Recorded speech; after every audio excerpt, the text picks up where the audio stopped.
twist so true. Bringing you politics and history too. Dive into stories that shape our view. BX has got the facts for you. BX the storyteller, bringing the spark, no one does it better. BX, you've heard the rest, but she's the best, yeah, she's the best. Oh, from ancient tales to modern schemes, unraveling truths and chasing dreams. With every word.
Good morning, Mila.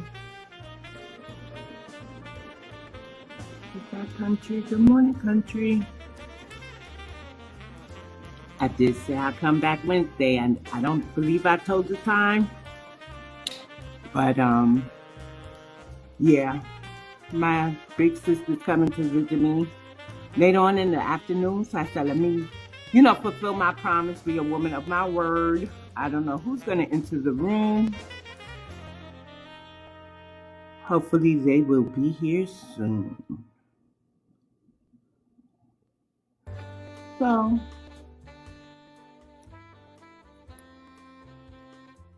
I found out some interesting things. What's like old news, but I'm just finding out about it. And so if you're familiar, when I speak about AOC, how she didn't know who was Black in 2019.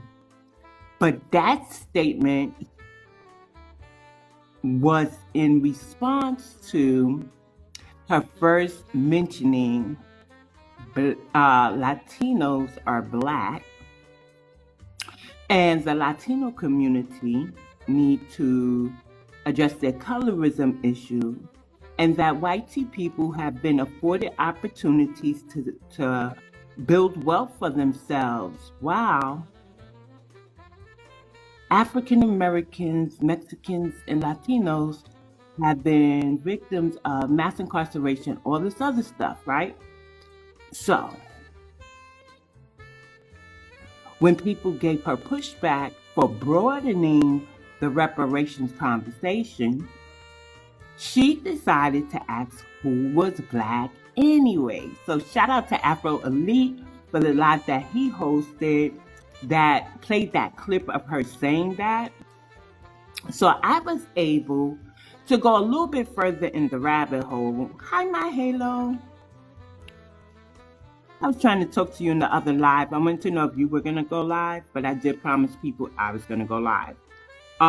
If you want to join me, I got some information about the Latino community. Hi, FBAJ. And I can start over. Halo going to come up here.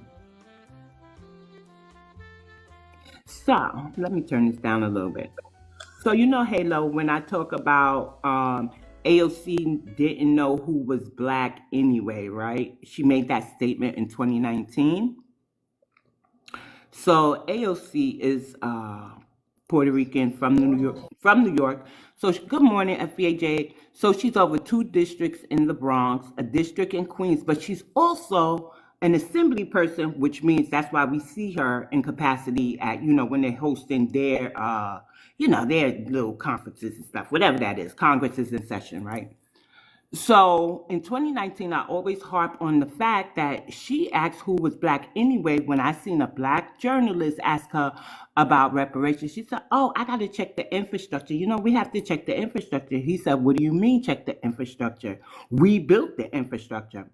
But his question to her was in response to her saying that Latinos, African Americans, have been subjugated by white people who were afforded wealth, and that Black Americans, but she used African American, it just sounds weird, and Latinos have faced mass incarceration and all this stuff. Now, we know that's not really their history, right? Because mass incarceration is a direct result of the 13th Amendment. What did the 13th Amendment do? The 13th Amendment was when the states started emancipating their enslaved population. So slavery, although it wasn't technically abolished, if you were incarcerated, you were still considered a slave and could be doing slave labor. Where were the Mexicans, the Puerto Ricans, the Salvadorians, the Ecuadorians, all these Latino communities? Where were they during the 13th Amendment? Because they weren't here. So if the 13th Amendment and mass incarceration are directly related, how does the Latino community fit in? They willingly migrated to a place that said, if you were incarcerated, you would be a victim of, slave labor. Why was she up there talking about reparations in the, Latino community? So she got pushback on it. And that's when she said, who is black anyway? Now she's having a town hall call, and I've been sending her emails, and she's been kind of answering her office. One formal letter that Simon says is a filibuster, like trying to keep me pacified, thinking that, she's reading these things, but I'm staying on her ass. Her and Yvette Clarke, because that's like, go ahead. So we're going through a lot right now as FBAs, and I'm seeing it. They're really pushing this destiny swap. They're really trying to push this replacement because everything that's for us, they're trying to all black it. Now that everybody want to come over here and identify as black. I know you've been strolling. I know you've been seeing this is Black History Month. We all know Black History Month is for Black Americans. So I've been seeing a lot of these people trying to add Africans, Caribbeans, even Afro-Latinos, including into Black History Month. They have the nerve to sit up here and tell us, a Latino telling me that Black History Month ain't for Black Americans. It's for all Blacks. Was she a lie or he a lie? You get what I'm saying? I'm over here arguing with these, like, ain't no way in 2026, because I remember growing up knowing that Black History Month was for Black Americans in America, because I'm trying to figure out if this month is for you. Do you know what the reason for this month? This month is the contributes that Black people have put into America, and you haven't put shit in America. As far as the civil rights movement, us fighting for our rights, all the people we lost behind slavery, a lot of shit that had nothing to fucking do with you. This ain't just a day for motherfucking Black. For your generic Black. You are correct. And so when a Latino enters the conversation, they already have Hispanic Heritage Month. They do. The Europeans have a Heritage Month. The Native Americans have a Heritage Month.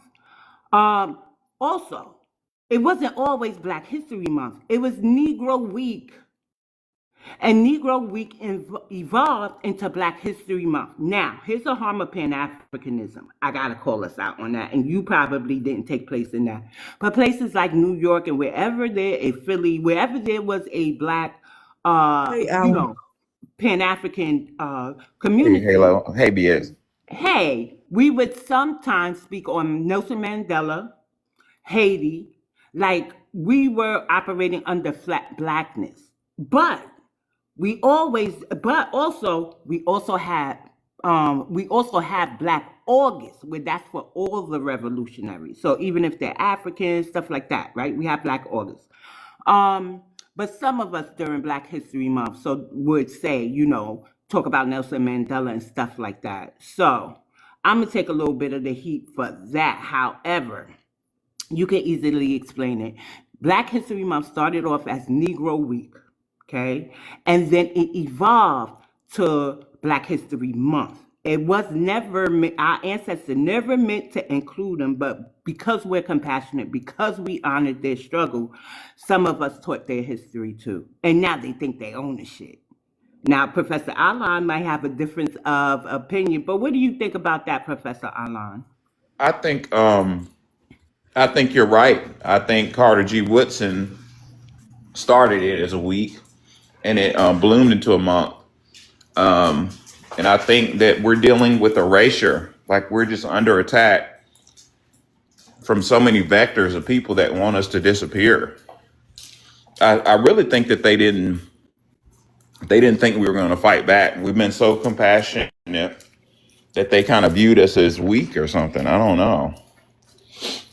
I I think they agree viewed with us. you with that. I Like don't know if they, it was weakness or I don't know what. I don't know how these people. I mean, how these people view us. That's what I'm trying. I'm still trying to figure that out. Like it's either they good viewed us as morning, weak Chris. or dumb or something. I don't know.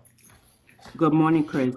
I think that maybe they thought we were still sleep. And I gotta tell you, I'm starting to think, like, people that I'm gonna say the Africans, I gotta say this, y'all. I think that they kind of had us under a spell, to the point where we emphasized them. Hey, Slim. Hey, Carly, because how diabolical is it that they descend from slave traders? We, as Black Americans, say we are our ancestors or we are our ancestors' wildest dreams. So who the hell is everybody else? If we believe in DNA memory, if we believe in reincarnation, if we believe in spirituality at all, we know that we are deeply connected with our ancestors. So why would we trust descendants of slave traders? That's where I'm at with it. Do I believe in destiny swapping? I believe no weapon form shall prosper, and I believe that we are woke, and we don't need everybody to be woke for the movement to do what it needs to do, right? So the movement is doing what it needs to do. It's just frustrating, it's exhausting, but we are getting the movement out into mainstream now. Now people are being called tethers. Now people are saying, right, a Ghanaian shouldn't talk in place of a Black American. I'm so happy that in 2019, reparationists did give AOC pushback. But what I'm not going to do is let her slide on that, because now I need to know, did she educate herself? Because I notice when I go to her virtual town hall calls, when I send her emails and stuff, she's not addressing our community. This is benign neglect, and I believe in paper trails. So I could say, look, on this day we asked you this, on this. So when she loses her seat, there's going to be a paper trail. So I don't know, Halo. You want to say anything to that? Yeah, it's just the fact that we need to stop voting these people in. Honestly, I'm overwhelmed at the fact that it's so many blind Black Americans out there to this day that think that there's some type of unity with these foreigners. I don't understand that they don't understand that they're getting erased, and we're Right. fighting teeth and nails to to protect Good what's morning, ours. Nicole. And it's Good so morning, hard to do Interesting. that when you got dummies that want to live under a rock, that act like they don't know what the fuck is going on, and the only thing they're worried about right now is what feeding their flesh, and not what's really going on in the outside world. Like playing dumb fact to a lot of things. So about African, those are people. Afro Latin, just inviting anybody to the barbecue, and these people have not done nothing in history for your ass. I just don't understand it. Yeah, it I could just be don't. frustrating. You letting So them come in, co-op stuff that belongs to us, and then you think that's okay. When they're then on the back end, they're talking mad shit about your ass like you're nothing, and then you sitting around thinking we're wrong for defending ourselves. I'm just over it. right. So remember when you told me the cookouts were over? It's only family reunions now. We have Yeah. to keep pushing that memo. That memo, right? We got to keep pushing that message, and that means if the Pan Africans, they can't come to the family reunion. They just the black sheep. That's all it's gonna be.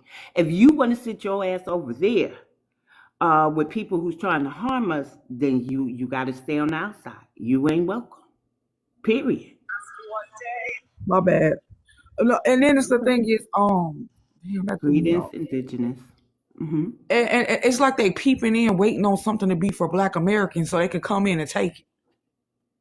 Exactly. Will swoop in. Yep. Yeah, swoop in. Oh, Juneteenth. Did you see how they was acting? Now, what do you have in history that you belong to talk about Juneteenth? Who are you Tap to the come and screen for me, y'all. try to who are you to try to Mute come in and, everybody, and please. make your own definition of Juneteenth?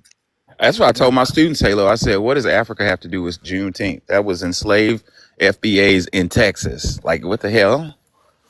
You know what I'm saying? I'm gonna tell on Wani and Arthur Watkins to be on, I'm gonna keep them on deck for Juneteenth for these organizations that be flying these Ghanaian flags and shit. Yeah, it's just erasure. They're trying their hardest and they're doing it in front of our face. They're painting their colors over our colors and nobody's saying shit. That you keep flying around that Pan African flag. You're it's a damage. It's damage. You're damaging the community with that fucking flag. I gotta say this. Last Juneteenth, it was a relief to see Arthur with the legal leaflets, right? And he was going after anybody who was appropriating Juneteenth, changing the traditional colors and stuff like that. So I was really happy and relieved to see that. So word will be getting out. I'm glad he's go. I know he's going to take on the battlefront. I've been trying to educate those who I could educate, and just I gave one lady last Juneteenth the heads up. I said, "Listen, miss," because it was a post. I said, foundational Black Americans / Freedmen. Juneteenth has its traditional colors. It's red, white, and blue. That Pan African flag does not represent Juneteenth, and we want it to remain the same. She gave me something all inclusive. This I said, okay, I told you. Now next time, it may not be so nice if it comes from the Freedmen, because it's going to come with some repercussions. Meaning, the legal pamphlet, leaflet, and whatever it is that they could do within legal measures for them. So I warned a couple of people. So we all have to do our part with that. Also, I was on a live where we were talking about its midterms, voting. I was telling them that sitting out for a presidential may be fine, right? I have no problem with anybody sitting on the couch, nor will I fight with you over voting. But if you are in places, well, even the South is going through some changes, right? That's not familiar to them. So I'm trying to tell them how to beat it. Don't even be nice to one of them businesses in your area, or it could get taken over. But anyway, what we decided is everybody take a state, even if it's just your state that you're in, and go over the candidates and get what they're about and what's their policies, and then we'll meet on FBA Porties Live and we'll start discussing, because we have to get behind some of these candidates and we have to start sending out stuff to them, telling them, look, we want things specifically for us, and we got to start doing somewhere, and that's what we came up with. So, Halo, if you want to take on Texas, because you got that African out there, did you see him? Can't barely speak English. Always had FBA on his palms. I only saw him twice, because I don't be doing too much on going to see other people platforms. But they was telling me about him, and I fell into the live, and I said, he can't. Honestly, I don't even think Jasmine Crooked Wig is finna get elected. Let alone Me this neither. African. This is a red state. Okay. I've been over Texas, Dallas, to be exact. Thank you, Every indigenous. time I turn around, it's a Trump sign up. This is a red state. People are not voting these people up in there, and I mean, Okay. I'm glad they're not. I don't care about their skin color. Them people is not getting elected either way it goes. I know because I'm around Texas and I see it, and this is a Republican state. So good Okay. luck with that. So now, I already know. Like him. he ain't nothing to be. He's not a threat. He's nothing to be worried about because the fact that you can barely speak English and you're even giving out your dirty work is being out on the table saying what all you finna just do stuff for immigrants and shit. You just put that all out there. Just let them just I'm make a fool taking of themselves. something back. If you saying that in front of white tea people, do you think white tea people finna vote for you? I have a question about Texas, right? Because, okay, so New York State is not entirely blue, but New York City is. And then in New York City, we have districts. So, say in my district, I have, I don't want to say the name on a public platform, but I have a Latino representative who I would go for my immediate either information or complaints to see what they could do for me. Does that work like that in Texas? Because I know Texas is a little bit different. They don't get like What did you federal say? funding. Do you have districts where you have representatives over your districts? Thank you, Eagles. I'm not really sure about that, but I know Okay. how I know how these people move out here, and I know I'm around white tea people a lot, and Okay. these people are Trump the fuck out, like they straight Trump for Trump. I'm telling you, everywhere I went, I see Trump signs all over the place. Um, and then not to mention, do you know the mayor here is for ICE 100%. All right. So it's Okay, I'm like coming. you Interesting. been illegal in Texas. Good luck. Right. Um, did you see how the mayor acted when they let all these people over here? He was putting up. Didn't he put something in the like where they was trying to cut through The barbed wire. the barbed wire, and yeah, he was putting shit up. He ain't going for none of that. This Okay. is a Republican state, I a think. red state, and this is 100% a red state. They ain't putting up with that shit. And I hate to say it, but this is where the Republican Latinos resign. The ones that want to be white tea, this is where they at. They think they're white tea. They don't care about selling out their own and getting their own out of here. Indigenous says you need to look at how many congressional seats they have. So, welcome to the panel, Indigenous. When you say that, is that for her to get in one of them seats, or you just saying just for basic knowledge? Well, hey, good day. Good Right. day. Yes. Okay, so what I'm talking about is the congressional representation that they have, right? Yesterday there was a vote, right? Good. On the Rich Rising Eagles. I'm going on mute. Go ahead. no, you're good. On the continuing resolution, right?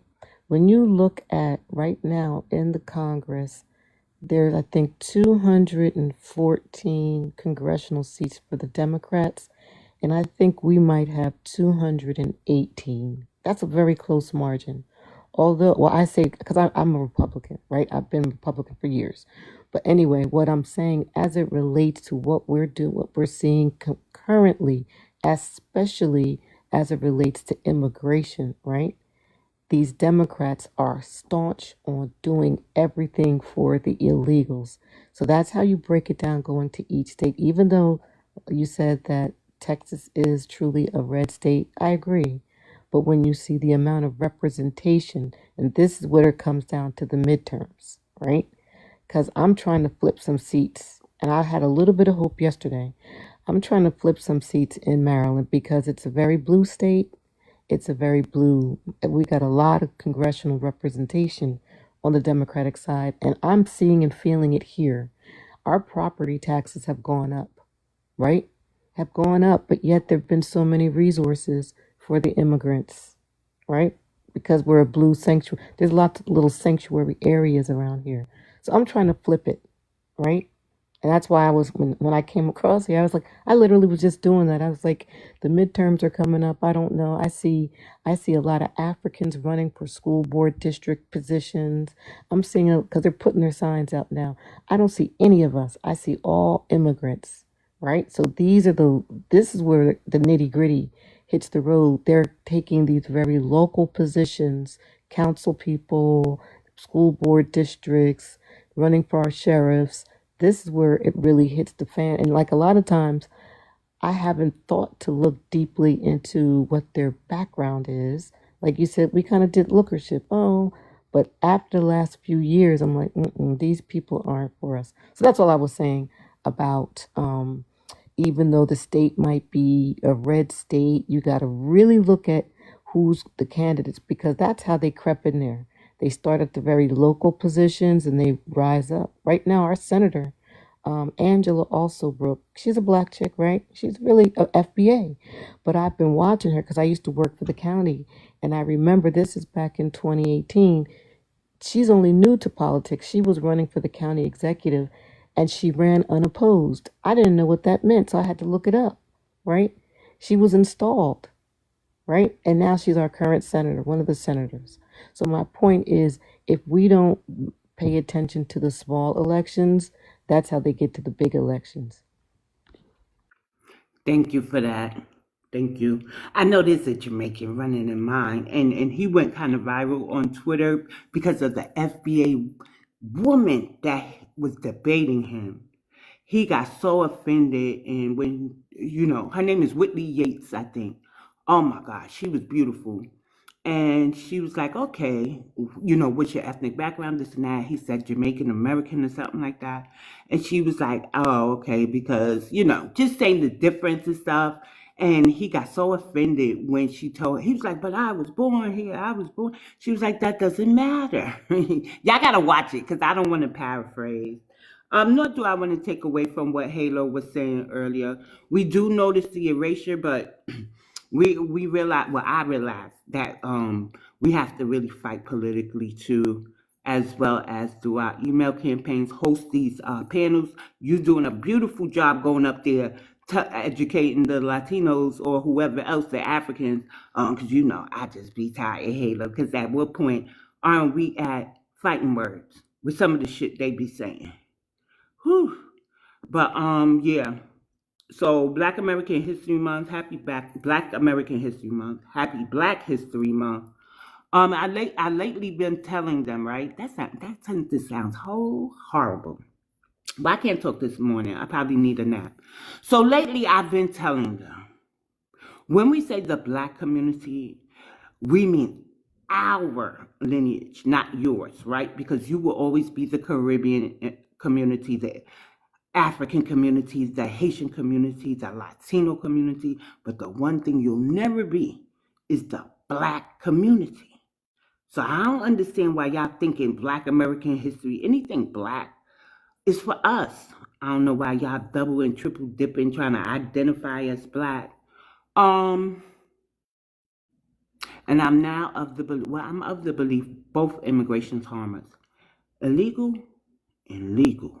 I've been saying that too. I just want to point, yes, they're both insidious.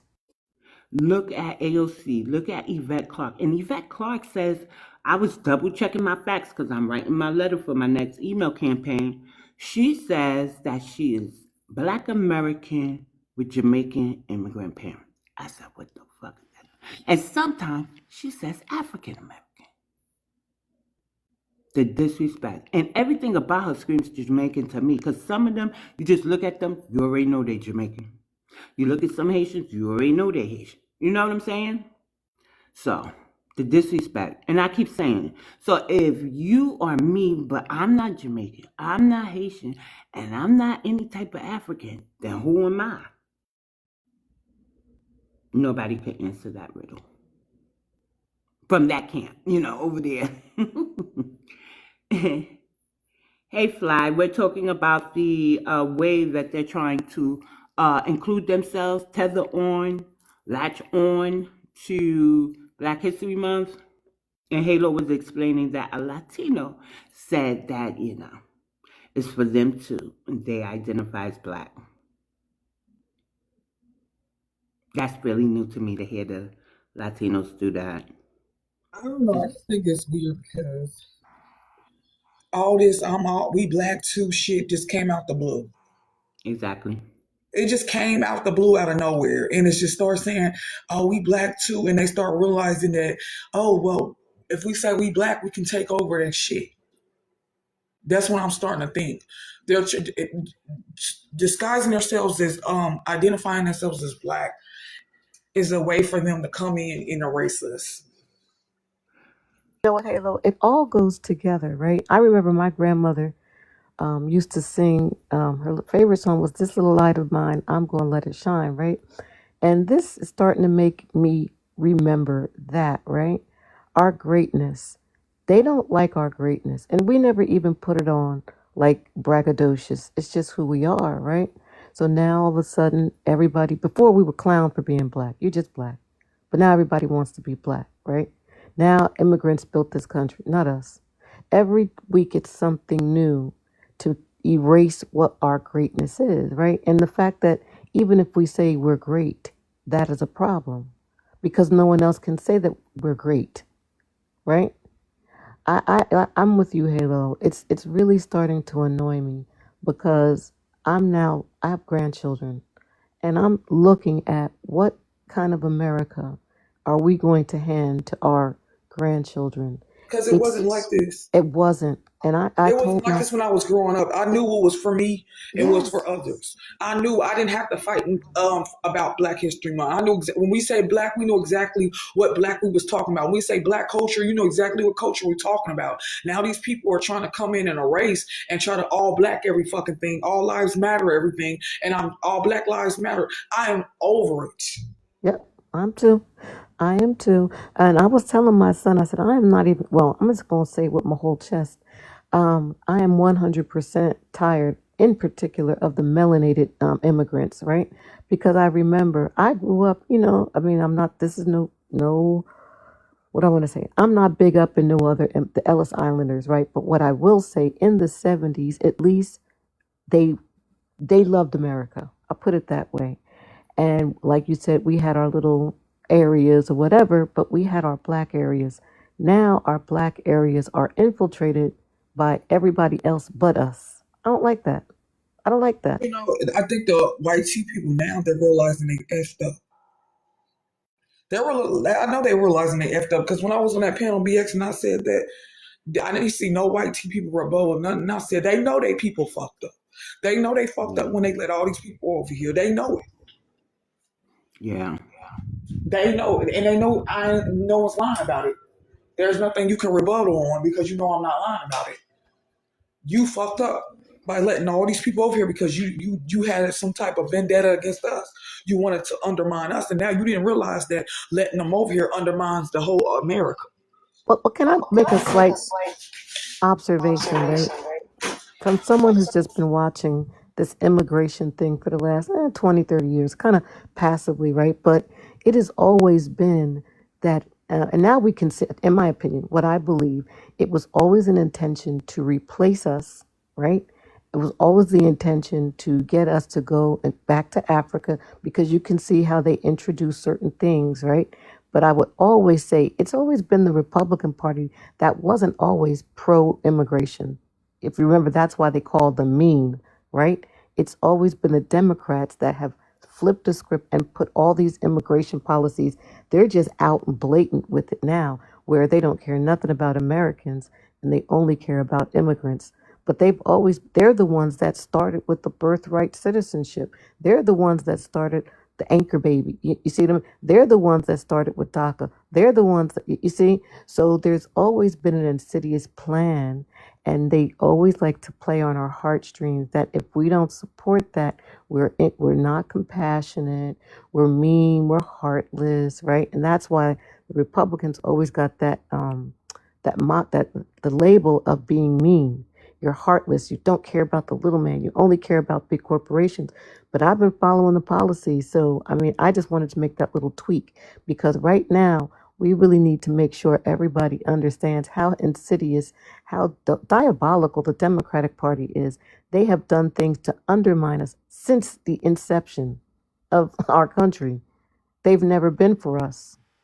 Yeah, the Democratic Party is a party of the Triple K, and the Republican Party was formed in the 1800s to abolish slavery. And I didn't know that. My family was all, vote Democrat. We were brainwashed. I had to find this out later on. You know what I'm saying? The Republican Party had rhetoric that made us kind of view them, or maybe I'm not even sure if it was a rhetoric or if the Democratic Party through the small hats control the media. So they signal boost certain instances, but the Republican, we've had our best times in American history under the Republican Party. My great granddaddy, Ulysses S. Grant, gave us was forced to give us Reconstruction. He was a Republican. You know what I'm saying? The worst policies that's ever hit us has come from the Democrats who, in my opinion, are trying to make us disappear. Fly agrees with you, Professor. Eagles fan says we all were brainwashed. He agrees. Indigenous said, I would agree. My grandparents said the same thing. I just was voting Democrat blindly, right? Well, Democrat is for Me too. us. Republicans aren't for us. So now moving forward, policy over party loyalty, but I don't see no hope in me voting Democrat. Like I just don't think I could go in there and do it. Slim agrees. She says her too. Indigenous says policy over party. I feel that there's a gloom over the nation. I can see the changes in New York. Like it's always been busy. Some areas were more clean than others, right? But even those more clean areas, they ain't looking so good now. So it's a matter of funding, right? And what I found weird was AOC, the last town hall, well, was it the last or maybe the second to last town hall call virtually that I sat in? Everything was Trump is bad, Medicaid cuts, we can't do, we gonna lose, this administration, but then she had funding for an Albanian school or advocated for funding for an Albanian school in the Bronx. Like, come on. So now it's set to get even more dirty for the simple fact you building all this stuff, but you ain't cleaning up nothing.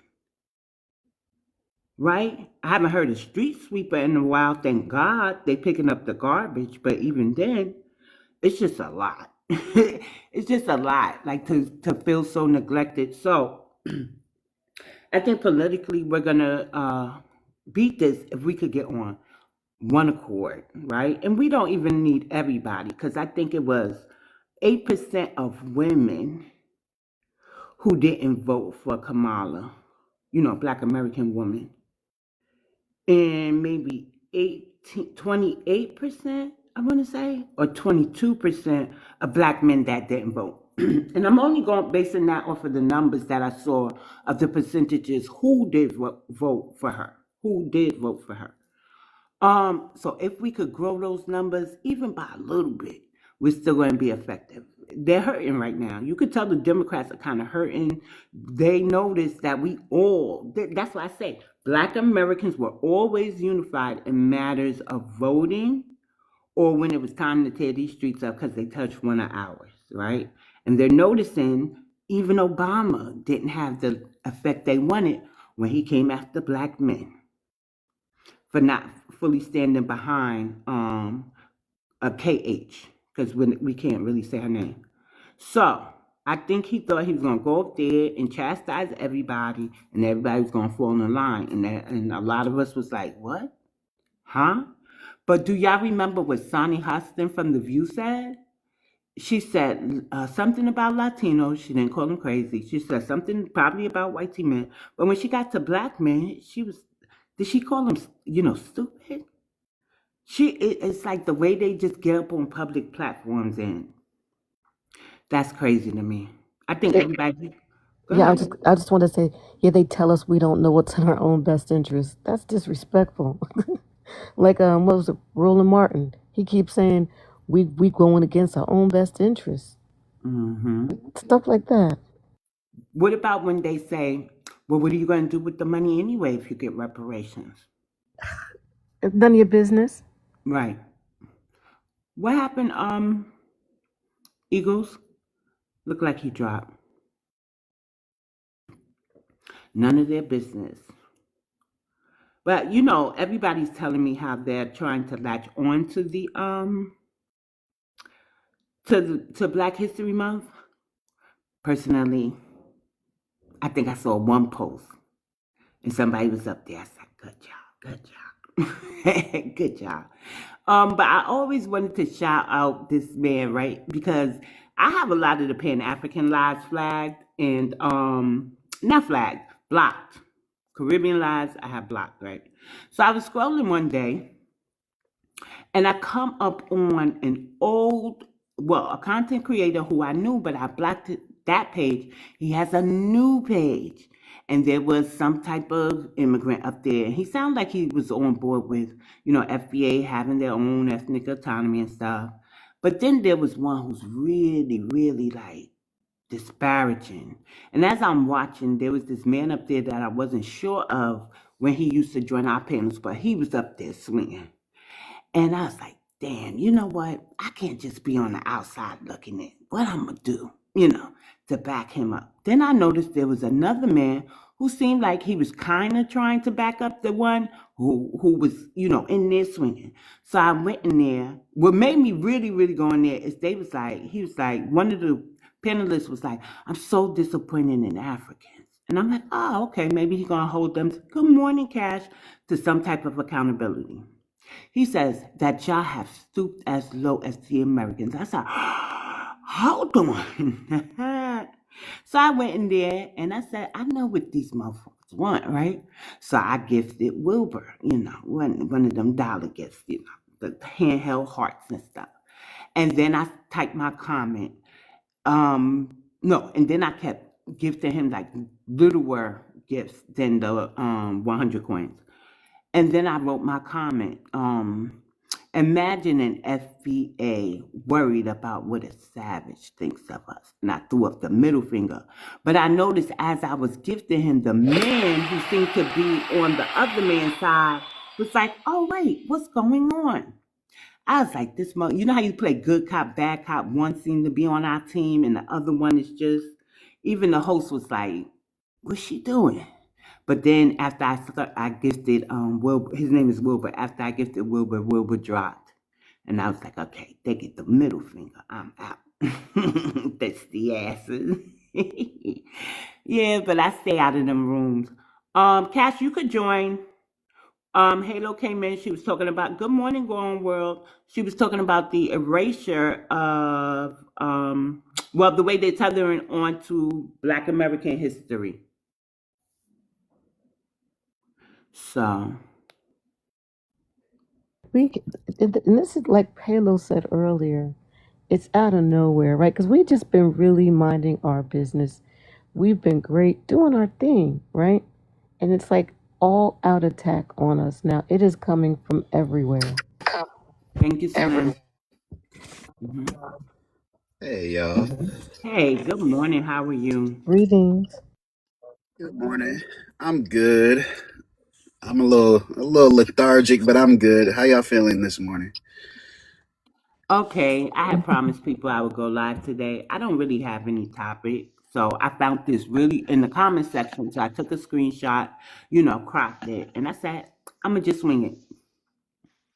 And Halo was one of the first panelists, and she was arguing with a Latino who said, Black History Month isn't just for us, Black Americans, it's for all Black people. So, she's a little upset behind that.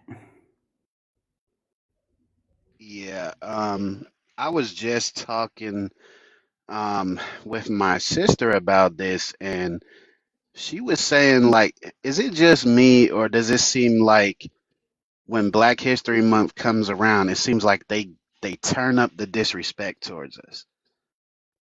It, mhm.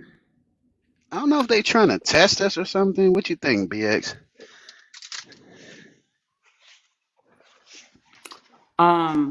Yeah. Yeah. Yeah, we have been compassionate. Um, their future is really not secure. We're not falling in line with they think that we should be falling in line with, nor are we doing things the same that we used to be, such as I don't think they would have thought so many of us would have supported mass deportations, ICE, and some of us do support Trump, right? I don't think they ever expected this. They never had this on their bingo card. Um, we're usually the loudest, and I honestly believe that if they had been in some type of alliance with us, we would have been out there protesting them being deported too, right? And this is just my anecdotal. Y'all could give pushback on that.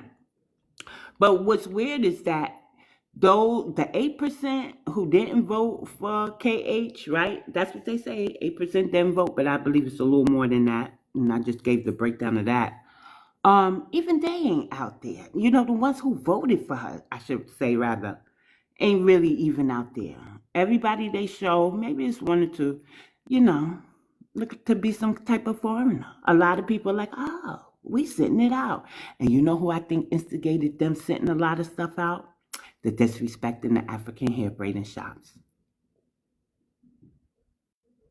And then when one lady went back and, you know, had that problem, the three that got deported, it could be some other stuff too. But I don't think that we've ever been this loud telling them we're not helping you. Like we really sitting it out. What do you think? All of y'all could chime in, y'all. It's open panel. Yeah, I'm glad that we're vocal, um, because I don't think we've been this vocal, like, all together on a national stage where, you got people on the the far left and the far right both talking about FBA, and so I think it's a beautiful thing. I think it's beautiful timing. I think the ancestors got our back, because the ancestors been busy lately, just really exposing everybody that's been against us. Um, and when it comes to the disrespect with Black History Month, um, I did a little research, just to make sure I wasn't tripping, and I realized it started off as Negro Week by oh gosh, the name is slipping my mind right now. Carter G. Woodson. Carter G. Okay. Oh yeah. Carter G. Woodson. Yeah. Y'all bear with me. I'm like starting the day. It's still real early for me, but yeah. So he started off as Negro Week, and it was about recognizing Black history, achievements, accomplishments, contributions to this country. Really, it wasn't until way later, they started throwing in other people into the mix, that are from outside of our lineage.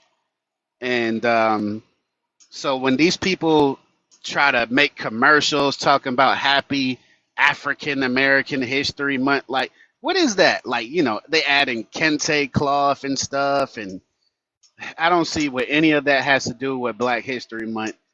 And when I was growing up, I know I'm not that uh, old or young. I'm millennial, and it was always called Black History Month when I was growing up. I never heard of an African American History Month Well, until this. Uh, I'm sorry, what you were no, no, saying no, I was something? going to say, take it back even further to the very first Black History, right? I think it was like in the 70s, maybe 80s, when we actually got the month. And even what they had in school, it had nothing to do with kente cloth, nothing to do. It was all about our accomplishments. You're correct. Yeah, yeah. I think we need to stand back on that because that's what it's originally all about. That's just another attempt at this flat blackness, right? And that's why I'm so glad somebody had a prompt yesterday that said, retire African American, right? And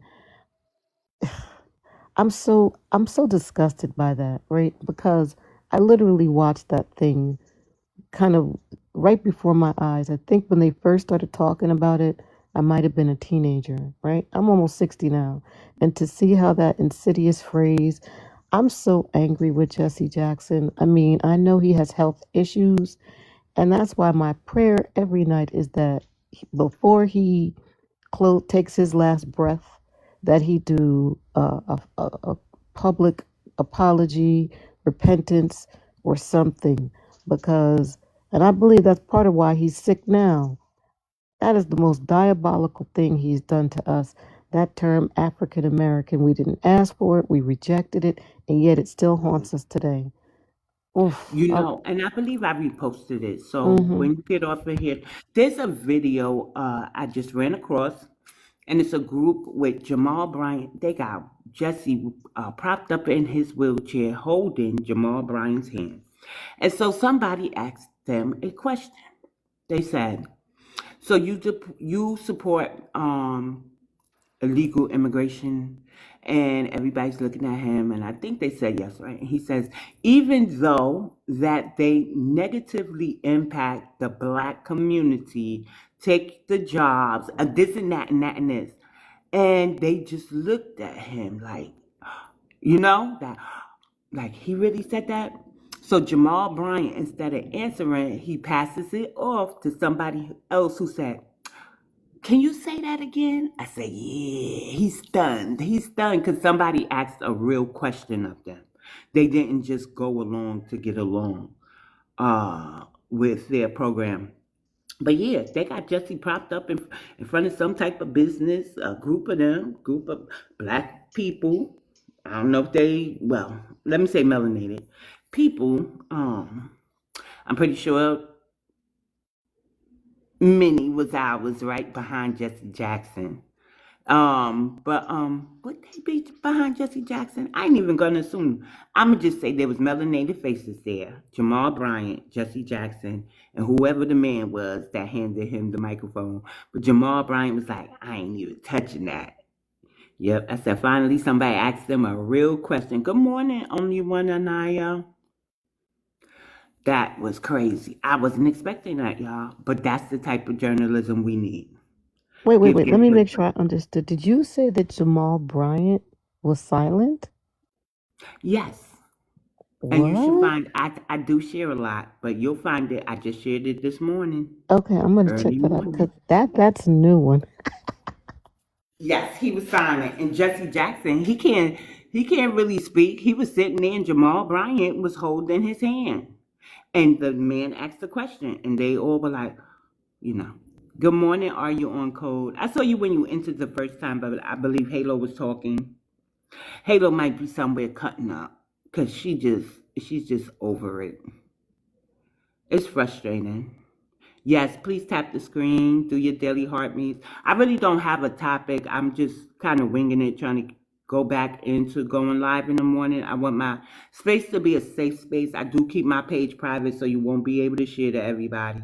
And as soon as the disruptors, right, come to my attention, if they peek in my room or them pesky tethers, I'm bouncing them as soon as I get off, y'all. Because I got to tell you, I've been removing so many people that every time I remove people, TikTok tells me I gotta wait 24 hours.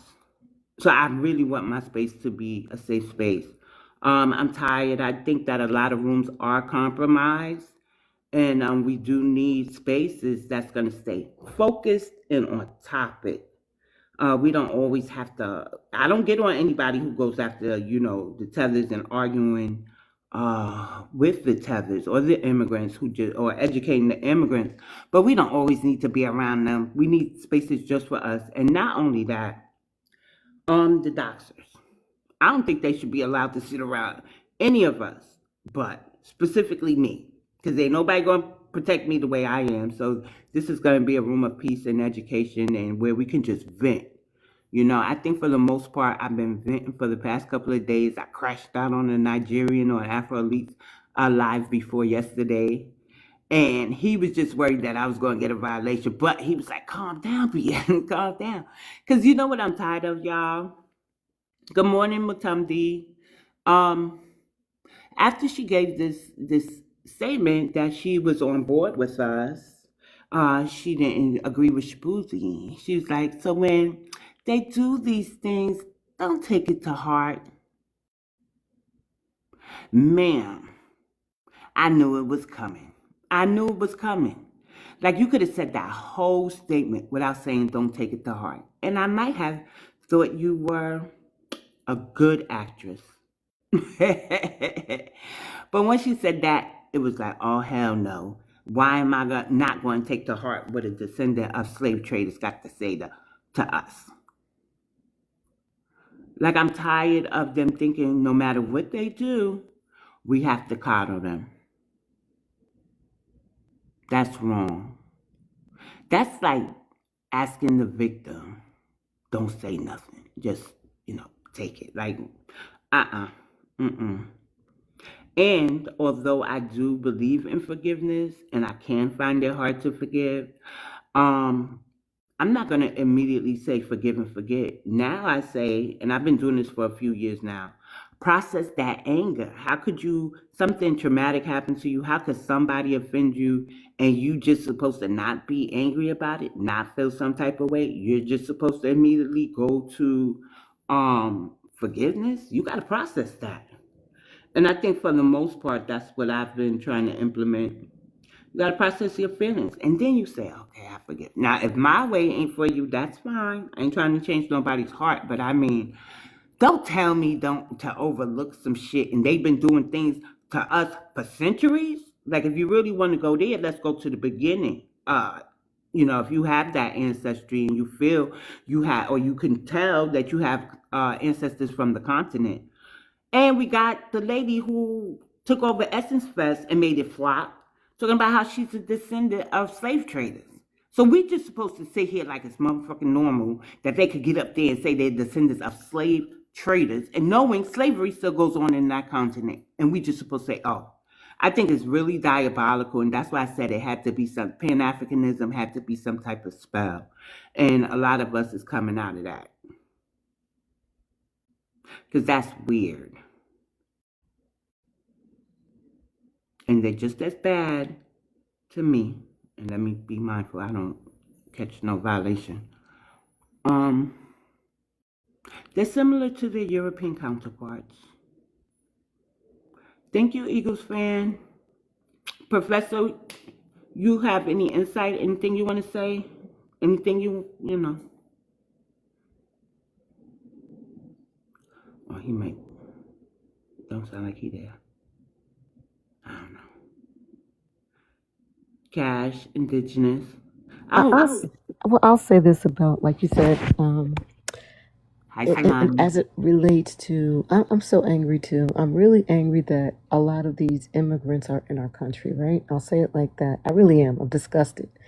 I'm even more disgusted now because the way they did it, it almost has. I'll give an example. My son, he's a millennial, right? A lot of his friends come from the Caribbean, Jamaica, those types of things, right? Genuine friendships. And I think now it's going to be hard. As I have conversations with my son, because showing him our genealogy and things like that, and he can see the greatness of who we are and why I defend this country, he still sympathizes a little bit with his friends, right? Because now this is all that they've known. And if they have to go back, because in some cases their parents have been sent back or whatever, so they sympathize with them over our lineage sometimes. And so, getting back to what you said in terms of processing anger, right? I think, or processing when you feel like you've been wronged, right? I think there's a mechanism in our hearts that even though we can forgive, there still has to be this kind of hands out so that I protect myself kind of thing. Because if we become too empathetic to immigrants, they're already taking over. You see what I'm saying? So, like you said, BX, I'm angry, I'm processing how I feel. At the same time, I don't want to be a hard hearted person either, but I do stand for law and order if this is making sense, because I cannot and will not allow immigrants, people who have not poured their blood, sweat, and tears into this country where our ancestors did, come over and disrespect us in our face, telling us that immigrants built this country, telling us that they're Americans. No, that they're on the same level as us over here. Like these are the things that I must, and I'm always criticized for being harsh, right? But I don't care because again, I remember my grandparents whispering in my ear, telling me, this is our country, this is our land. You know what I mean? And for us to allow these third world immigrants to come over and be in our politics, making rules that go against us, no. I'm going to process my anger so that I don't act like a savage, but I'm going to operate with love, law, and order. I hope that makes sense. That makes perfect sense. Cash, it does. Indigenous, it makes perfect sense. Yeah, that's well said. That's well said, indigenous. Um, just to kind of build off of what you just said and what BX was saying. I saw that video um, where that guy, whatever his name is, they was asking him the questions, and you had Jesse Jackson sitting there in the wheelchair, and it was really looking like Jesse. You could tell something done hit Jesse. Maybe it's karma, maybe it's a little bit of karma mixed with something else, but you could tell something heavy on his mind, right? Because he know what he did with the African American word. He was wrong for that, and I found it real funny how that guy passed the microphone so fast. He was like, "Oh, I'm not gonna answer this question. I don't want to catch the heat, from the Democrat Party or whoever's paying me. Let me just go ahead and pass the microphone because he know it was a hot question, right?" And the other guy was like just fumbling. I thought that was a funny clip, but yeah, I agree with what you were saying, BX. We need more journalists that'll come and ask the right questions. And when it comes to anybody with a microphone or a platform, no matter how big or small, we have to encourage each other to say the right things at the right time. So like whoever, I didn't watch the Grammys, but whoever was in that Grammy award ceremony, whoever came up behind Shabuzi, they should have corrected that. You know, they should have, eloquently corrected that. Whatever, whoever was grabbing the microphone after him, because if you want us to believe that people actually are on our side and actually respect us as human beings, then you gotta stand on that. You gotta tell the truth. When you got the microphone, you gotta be like, you know what? Um, I disagree or something, man. You don't even got to address Shabuzi directly, but tell the truth. Speak truth to power. You know, tell the truth. It's like that news reporter that corrected that Asian woman or whatever it was, Asian man or woman that was saying Korean fried chicken, they invented that and blah blah blah, and the white news reporter was like, no, it was black people that taught y'all how to do that during um World War I or II, whatever it was, and so you don't even got to be from our lineage to speak truth to power. If you know if what is being said is false, man, correct it. Otherwise, why should we be allying with anybody? Period. But I'm glad everybody's getting exposed, and I wish our entertainers, like Megan the Stallion. I don't know where she's from 100%, like where her family's from, but I feel like people like her, when they was in that Democratic National Convention, or actually not the DNC convention, but the rally for Kamala Harris, when the election was winding up, uh, anybody that was there, including Megan, could have taken the microphone and been like, you know what, Kamala, we stand behind you, or whatever you want to say, if you stand behind us and give what is due, which is reparations for Black Americans, the freedmen, descendant of slaves. It only take 2 seconds to say that, but I don't see enough of our entertainers speaking truth to power when it come time to have the microphone and you got the national stage watching you. Well, You can know, I make a statement about that though? And this is one of the things because I think I saw this was something back in the '60s, but and I forget who said it. But my point is, why are we allowing entertainers, people who have no knowledge on matters, to influence us? That's something that is foolish, right? Meg the Stallion got up there and shook her butt, and that's what and oh 90 yeah, per. You see what I'm saying? That she had the reason why, like you said, why shouldn't they get up there? That is not even on her radar. Reparations. I'm certain she's not even thinking about that. Right. So we got to stop. And then what's her name? Oprah. Right. Because I used to consider her a pretty influential person. Right. I stopped watching her years ago. But my point is, at least she was speaking with world leaders. I have more respect for her mm, than just some Janie come lately. And because she sold a few million albums, now I'm supposed to influence. That's the issue. I don't think we should be taking political and world events from people who probably don't even pay attention to those things. Well, Eagles fan 71 says they weren't paid to say that. They were paid to do nothing but look like a fool. So I want to say this. I want to go to our great leader and activist Malcolm X when he says, "No, why would we look to celebrities?" I'm paraphrasing, of course. No other community has celebrities as their leader, right? So you won't see white people having celebrities considered to be their leaders. With Black American communities, it's either a member of, I guess you call them clergy, it's either of the church, a pastor, or it's a celebrity. Y'all notice that? And what I'm mm. tired of, right? Well, now it's rappers, because my son up there being some type of grassroots activist or some mess. Um, and we don't even know if he's of the lineage.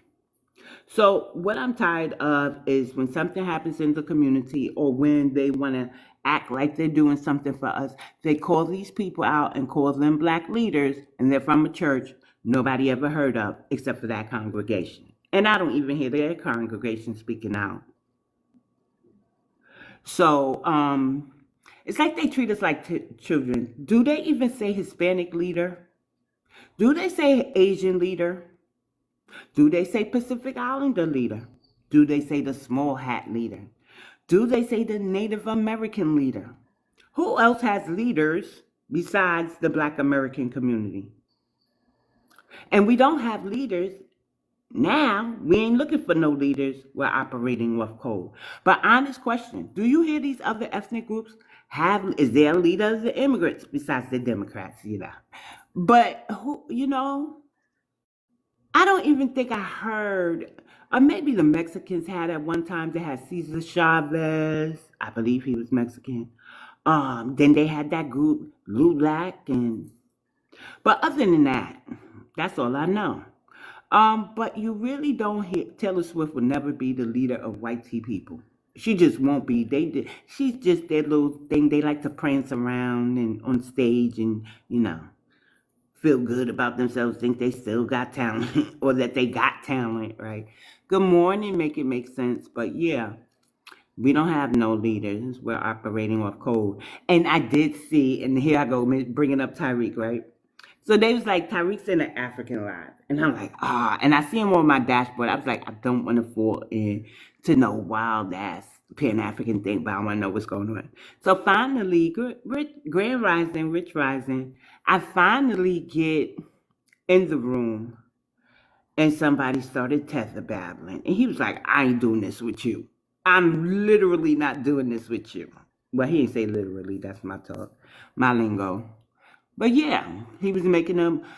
And that Ngozi. I saw it and I loved it. I loved it. Like, look, just He, shut the fuck up. You're not worth talking to. I love it.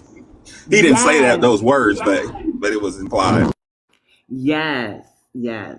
Well, I guess he does have to visit these platforms. He is on the app, and and I noticed what the man was doing when Tyreek was saying he had to leave. He was like, "So the people want me to, want to know if you'll come back. Can we do this again?" And Tyreek was like, "Come to my platform, man.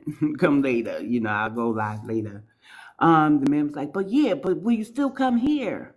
And I'm like, "Ow, Tyreek, don't go there. We do it." Yeah, Tyreek went to Afro Elites Live. I'm not sure who else live he went to, but we have platforms that need his attention. Come over here, talk to us. I don't know if he ever went to any of his mods panels. I know he went through, like, went in there and gave a comment to Halo. That was cool. Adonis is on this app too, and he's joined a few lives from what I can see. I hear Jasmine Crockett has been on this app too. Tony Braxton, that's what I wanted to tell Halo. Tony Braxton is up on this app. Have y'all seen her? And she has I some didn't know type she of was here. talent show. Type her name in the search engine. She's on this app. And they Hmm. had what I was looking at, it looked like they had like some type of talent thing going on, talent show. I didn't really feel like going in and all of that. And then Tony got frustrated. Not Tony. Who is that? Tamar. Sorry, y'all. Tamar Braxton. Tamar. Tamar and her crew. And I meant to tell Halo to go over there and sing for them, but Halo's anti industry. With good reason, of course, right? Because there's a lot of weird things that happen in Hollywood and music. So, but yeah. So if y'all didn't know, Tamar Braxton is up here, and she had some people singing, and it sounded like there was some judges there. I only caught I'm gonna say a good 2-3 minutes of it. So I'm pretty sure there's more to it than what I'm saying. Chris, did you want to come up? What's going on with that top box? Because everybody who came up on the top box dropped down. So maybe it's an accident or you're just not correcting right.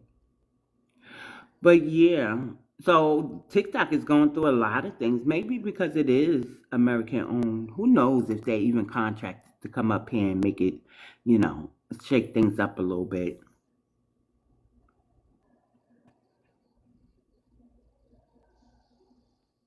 Does TikTok seem stricter to you, BX, or is it just me? No Or problem, what Chris. y'all think?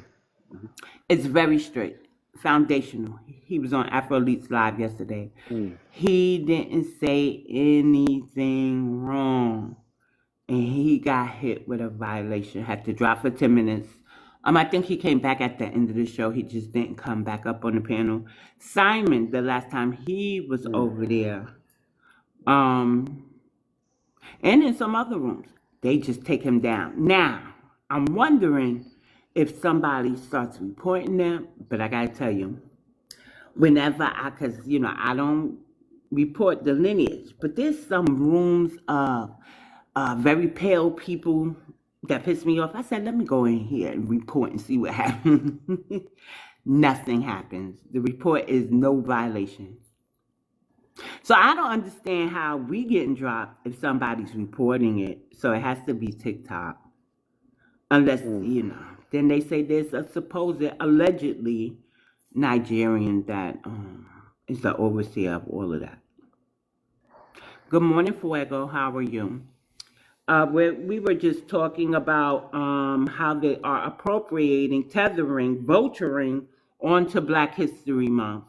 Somebody, Latino, told Halo that Black History Month is not just for us, it's for all Black people. Fuego, if you're still in the room. That irks me, BX. That really irks me because most of these people weren't even calling themselves black 10, 15 years ago. Thank you for the So the likes for the nerve of gift, them. y'all. Yeah. Eagle says the message is too powerful for the masses, so they censor us. Yes. But it's always been like that on Facebook. If you were on there from the early days, well, I'm gonna say 2010, around that time, and 2010 through 2015. Somebody said, they listed me as a moderate.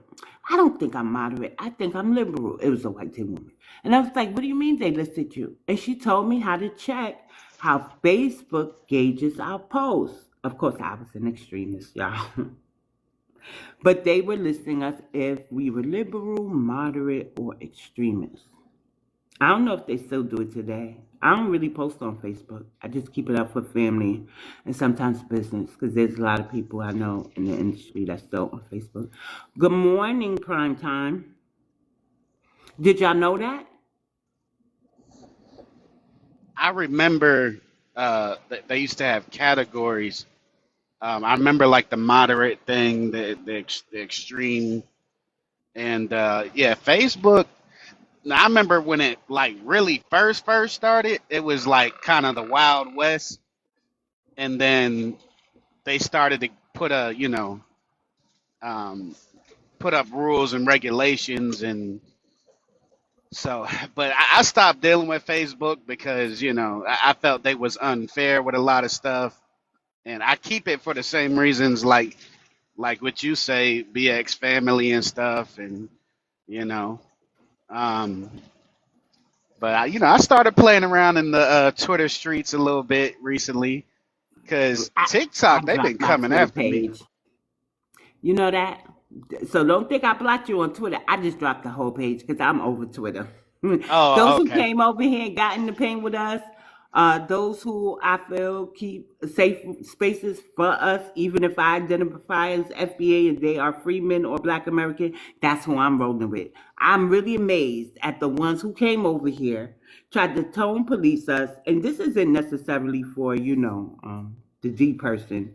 But there's another one who came over here and she asked Halo can she like tone it down? She said, I'm not disagreeing with you, but can you tone it down? And I was just like, when do we do that? When do we tone police each other like that? Because I know we all, well, maybe we're not a monolith, but I know, especially being from New York, you'll see other ethnic groups loud, boasty, just Hmm. want to fight for nothing, aggressive. And they don't get tone police at all. But a Black American, I saw this Black American woman, she was driving. She saw a Latina baby in a stroller by itself, by the baby self, I'm going to say it, in front of a store. No parent in sight. So she like parked her car, like she just parked the car, went and checked the baby, grabbed the stroller, went in the store. Whose baby is this, right? Do you know the person who was, doing the think piece on the video said, do you think she was wrong? I know the tone was wrong, but other than I said, stop tone policing Black women. What do you mean? Is her tone wrong or could have been a little wrong when there's a whole baby on the sidewalk in the stroller by itself? So I was really amazed at the last bit of the Twitter crew because I don't know who migrated here after, the judgmental and tone policing ones. And I was just like, you know what? If they all over here, I don't need them. And over here, I could block everybody that I don't want to see on my thing. I'm just stay in my little bubble, y'all. I don't need it. Um, but I might get a backup page because I like sharing things and businesses, petitions and stuff. But I don't want to make friends with nobody no more. Mm-mm. I like my circle, right? And they may not think they're a part of my circle, but if I feel safe and I could say what I want in front of your, within reason, of course, within your presence, and you going at them people just as hard as I'm going at them people, then you're all right with me. So it's really weird the way that we get tone police, and I'm sick of it, really. And Eagles fan 71 says that's because when we speak, everyone listens. The words make it seem loud or off tone. Good morning, Bureau. I think, and that's another thing. I think that with politically correct, look at what they did to Drewski. Some were really upset, right, behind his church skit. Now imagine if these sensitive people were living in the time of Richard Pryor, well, here, or paying attention to Richard Pryor, Bernie Mac, Red Fox. Did I say Eddie Murphy? Martin Lawrence even. Hmm. Eddie Griffin. Dave Chappelle. It's still hurting people's feelings. And how could I forget Cat Williams? And I know until Kevin started beefing with Ken, him and Cat had that little stuff, and I really like Kevin Hart too. So our real comedians, our real raw comedians, they couldn't hold. I don't really find Drewski funny, and they was offended by him. I'm like, dang, we're a lot of sensitive, y'all. And I think Trump really, the only thing, and I said this before, the only thing I'm really nervous about is that he's pro-police and that, allegedly, because I don't want to get in trouble by TikTok, pro-police, no, he is pro-police, no, allegedly. And when white people go to talking about cleaning up urban areas, inner cities, what others would call the hood, what do? They don't create jobs. They create more police in our areas, and that's the wrong thing to do. We need job opportunities. Trump is a businessman. Whether you feel he's successful or not, hopefully, I think that hopefully what he's doing, and when he gets to it, he'll put some job creation in our communities. For the simple fact that I'm looking at a lot of stuff, I'm seeing old immigrants working as managers and service clerks, what you call them, cashiers, in fast food restaurants. We know that was for part-time work for our children in school, and maybe some of our adults who just want to work part-time. But these other people, damn. It's like, I think that a lot of the things he's doing, that if he wants to fund America, specifically the black community. He may not call it reparations, but he'll find a way to give us some funding. But I don't think he want to give funding to all these other people. And I also have another post on my timeline where I shared the white tea people that he's been posting, because there was a black man, I want to say black American, who's upset that everybody is saying, oh, well, he's not supporting white tea people. He said, yes, he is. And he showed different people, Ukrainians and stuff like that, that he is supporting. I'm not supporting. Deporting. Wrong word. And Eagles fan 71 says, it may not be a Republican Trump that spin the block on us. It may be a Democrat that doesn't. I'm sick of the Democrats. The only time that you are, right? I already said AOC how she doesn't mention the black community unless she's trying to compare the immigrant plight or why the Latinos should get reparations with us. I'm just over her. But I will be in her town hall call. We'll be streaming it, and I'll share it to y'all if y'all want to come. You can send in an email question to her. So if y'all want that, just hit me up in the inbox. I'll send you that email. But she is also a USA Senate rep. No, she is a U.S. Representative. So not only is she over districts in New York, she does represent the government. She's a representative in Congress. No problem, Eagles. So I really didn't have a topic. I don't want to keep y'all. I know it's early. My space will be a safe space where you can come, you can vent, and then go about your morning. I find it works for me. I just be so happy. I just be having so much to say. Yesterday I had a really good live with Afrolead. I wasn't like on edge, ready to take people's head off, because I just knew they were going to do too much. But for the most part, there was one who came up and brought up, no slave ships, and we own plantations first. And I'm just like, if that's not if enslavement wasn't your history and your family, it's best to say my lineage, this and that, because everybody in the chat, not everybody, obviously, a lot of people in the chat was offended. So it was just like, must we, we're here talking about, I think the topic was Shabuzi. What's it, Shabuzi? Oh no, retiring African American. But we have to have these conversations, as the Afro Elite says, we have to, and as many of us say too, right? But it was his slide. We have to have these conversations because we can't just give them the term African American. My grandmother never called herself African American, but it's on her unaliving certificate. And she ain't no African. She ain't no Caribbean, you know? So, Hold on, BX. You said they put that in your grandmother's death certificate? yeah, yeah. But I see who the informant was. But I'm wondering what were the options. And No, but that's just interesting because now you've got me. What year was that, if you don't mind me asking? 2011. Okay. I'm going to go back. Like you said, I'm doing my genealogy and I'm pulling a lot of death certificates and things. But that's interesting. 2011. Okay. Yeah, Thank and you. I'm also in New York. So it could be different state by state. I'm not sure. No, it's just something that I just didn't think to look for, but now you have me kind of curious because it was intentional that they started doing that. So that's just interesting. Thank you. You're welcome. And it's also important to note that she had she has daughters that's still alive, and one was the informant. So I believe she probably marked it instead of,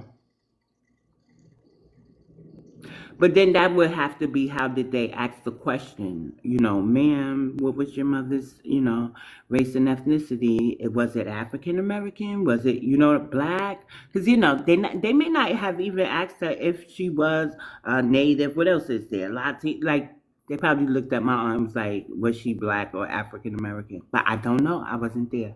I just had to pull it. But she did unalive from breast cancer, right? So after the certificate, there was another white sheet paper where they listed the exact cause, and it said breast cancer and some other stuff. And then I saw it, African American. So I don't know what a regular unaliving certificate looked like because when my biological mother, my stepmother raised me, but when my biological mother transitioned, it was only one paper when she unalived. So, but that was in 1994 when it was 2011 when my granny passed. So things could have changed, forms could have changed, been updated and stuff. But if you think about it, right? So what they say, if you're doing your genealogy, the last census that we're allowed to look at is the 1950. And we do know that nobody or no census will have African American until like the 2000s or 2010s. So that's in alignment with what you say, intentional. The forms could have been changed intentionally so that it reads as African American.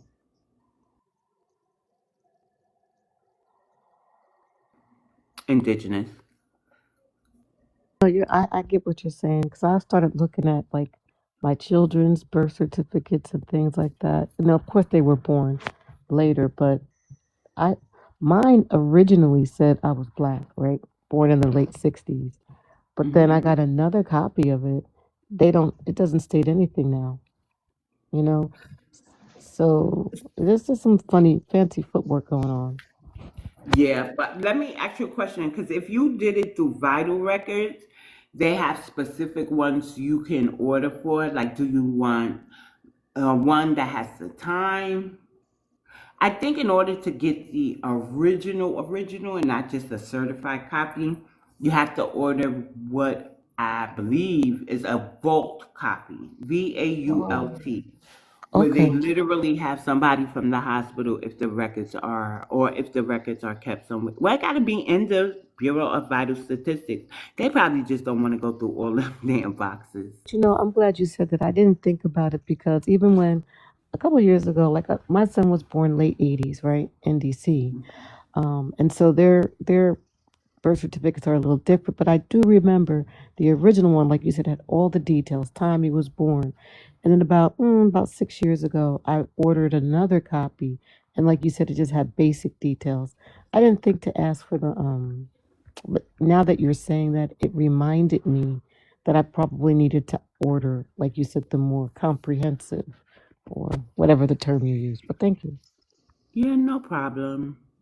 And if nobody, if any of you do not have anything else to contribute, I'm gonna just go ahead and shut it down because it is going on 7:45, and I'm not sure what y'all have planned for the day. But I'm gonna decompress and just lay here until I gotta get ready. My big sister, came up Yes, with my niece ma'am. from the south, so they're coming to Okay. bring me some fish. Okay. Well, enjoy. I just wanted to come support. Thank you. Thank you. I Enjoy appreciate BX. you. And look, thank you. And look at the Johnny come lately. Hi, Professor Allen. Thank you for stopping by. Hi, Wolfie. I was See just you shutting later with down. BX. Huh? You'll see me later. Oh, I can't. Yeah, I came off mic. See you later. Okay, thank you, Professor Allen. See you later. Wolfie says hey to the fam. What's Black up, American Wolfie? says hi. Hey, Wolfie. Uh-huh. I don't know what's the next room going up. But send me the live and I'll come peek in until I take my little nap. Then I'll get up and get ready for my sister. Yes, you'll see me in these streets. And y'all could go ahead and drop because I'll keep y'all here all day. So I just want to say peace, love, light, and reparations to my foundational Black Americans and anybody of the lineage who could identify such. I love us for real. Give them heck out there if they trying to appropriate Black History Month because they can't get away with that. Don't say take care. I'm going to see you in the TikTok streets, Black American House. All right, Cash. Thank you for joining. All right, later, BX. I'll see you in these TikTok streets. Okay, no problem. Peace.